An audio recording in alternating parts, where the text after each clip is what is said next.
Villain ক্যারেক্টারটা যেন হিরোর থেকে কোনো অংশে কম না হয়। আকাশে নিয়ে গেছে, এখন আবার মানে মাটি থেকে এই এখন যারা তৈরি হবে এটার জন্য বিরাট আয়োজন দরকার।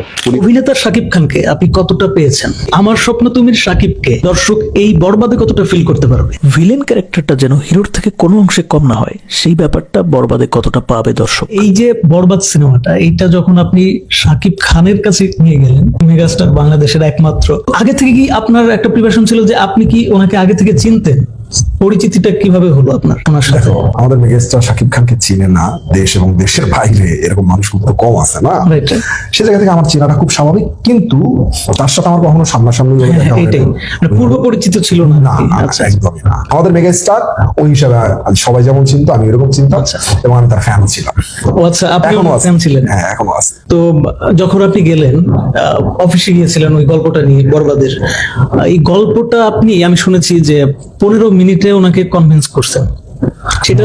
না, বেসিক্যালি ভাইয়া আমাকে 15 মিনিট টাইম দিয়েছিল আচ্ছা আচ্ছা, মূলত। তো একটা গল্প তো আসলে 15 মিনিটে বলা শেষ হয় না। হয় না। তো ওই তো উনিও, আমি বলা শুরু করছিলাম, ও গল্পের মধ্যে ঢুকে গেছে, পরে পুরো গল্পটা শোনা ফেলে আর কি আমি।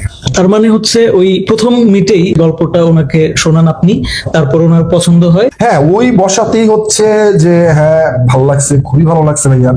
ভাইয়া তখনই বলছে আমি কাজটা করব। আচ্ছা তখনই ডেট নিয়ে কথা হয়েছে, তখনই আমার সে জিজ্ঞাসা করছে তোমার কি প্রডিউসার আছে নাকি আমি প্রডিউস করবো। আচ্ছা আচ্ছা, তো ভাইয়া বললোই। বললোই। হ্যাঁ, ওই মিটিং এ সবকিছু হয়ে গেছে। তার মানে দর্শক ভালো একটা গল্পের সিনেমা পেতে যাচ্ছে, সেটা অ্যাকশন সিনেমা হোক, বাট গল্পটা আছে এখানে। হ্যাঁ, গল্প তো অবশ্যই আছে ভাই।